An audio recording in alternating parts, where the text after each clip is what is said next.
Bonjour et bienvenue chez Finance Facile. Je suis Hansali, votre prof en ligne. Aujourd'hui, nous allons parler du cycle de vie d'un projet d'investissement.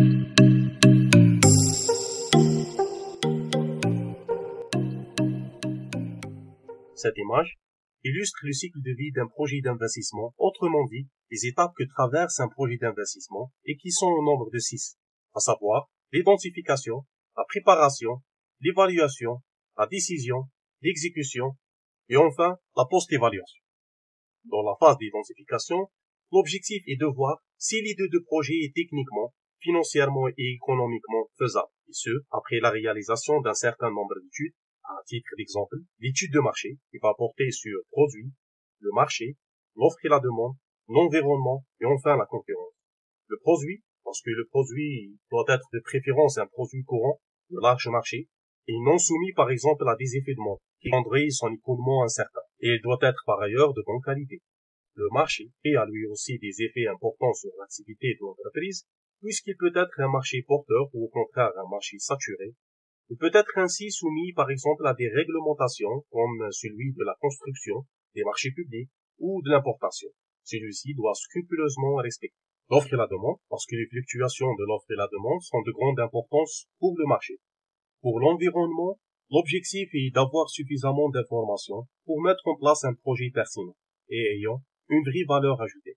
Pour faire une étude de l'environnement du projet, on peut réaliser des sondages, des enquêtes sur le terrain, mais également faire des recherches documentaires sur Internet ou à la bibliothèque. À la concurrence, car elle peut gêner le développement de l'activité, pour pouvoir y faire face, il faut avoir une bonne qualité de ces produits à des prix compétitifs, et parfois être obligé même d'accorder des délais de paiement.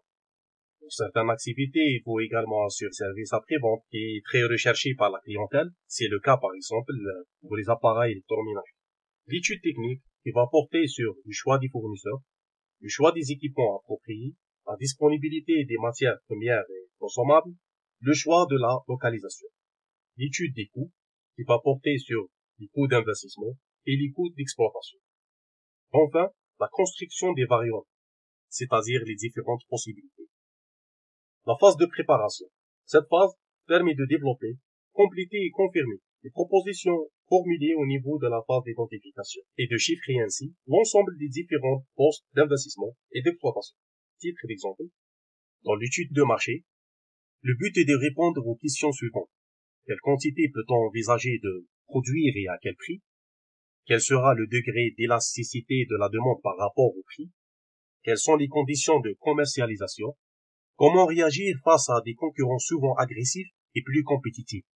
Dans l'étude technique, l'objectif est de déterminer les conditions techniques de réalisation du projet, telles que les durées des travaux, équipements à envisager, les localisations possibles, les processus utilisés, les besoins en matières premières, en main-d'œuvre et en énergie, etc.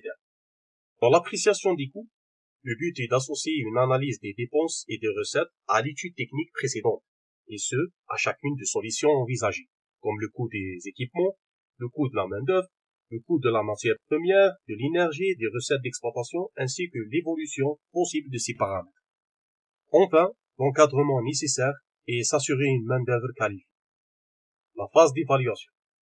Cette phase consiste à examiner toutes les données de l'investissement et de porter son choix sur une variante parmi celles retenues.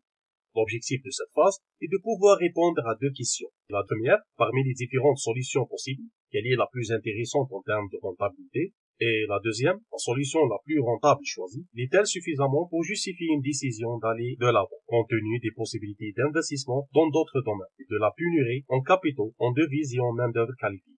La réponse à ces deux questions suppose la définition des critères de choix entre les différents projets d'investissement, chose que nous allons voir en détail. Mais ce qu'il faut retenir pour le moment, c'est que cette phase d'évaluation est basée sur deux grands volets. L'analyse technico-économique, déterminer au préalable la faisabilité et la viabilité du projet. L'analyse financière, pour évaluer la rentabilité propre du projet, à travers les principaux critères servant cette analyse, comme la valeur actuelle nette, VAN, l'indice de profitabilité, IP, délai de récupération actualisé, DRA, etc. La phase de décision. Dans cette phase, les responsables pourront alors prendre en pleine connaissance de cause une décision motivée, qui peut être un refus du projet, soit parce qu'il est infaisable, soit parce qu'il manque de rentabilité, soit une poursuite des études pour obtenir des informations plus précises, par exemple à travers une analyse plus fine, ou bien à travers l'étude d'une variante nouvelle, et enfin, l'acceptation pure et simple d'une variante du projet et passer à l'étape d'exécution. La phase d'exécution, autrement dit, le passage à l'acte, c'est-à-dire réaliser l'ensemble des tâches attendues, la construction d'ouvrages, l'acquisition d'équipements, la mise à disposition des fonds nécessaires à la concrétisation du projet, etc. Et enfin, la post-évaluation. L'expérience a montré que très souvent, les recettes, les délais et les coûts réels des projets sont différents des estimations établies au cours de la phase de pré-évaluation. Les délais nécessaires pour que le projet devienne rentable ou cesse d'être déficitaire peut également être mal évalué. Il est donc clair qu'une évaluation a posteriori des projets peut révéler des causes de la faiblesse des estimations initiales et permettre d'éviter la répétition ultérieure des mêmes erreurs. J'espère que cette vidéo vous aura été utile. N'hésitez pas à consulter d'autres vidéos sur l'investissement. À bientôt sur Finance Facile.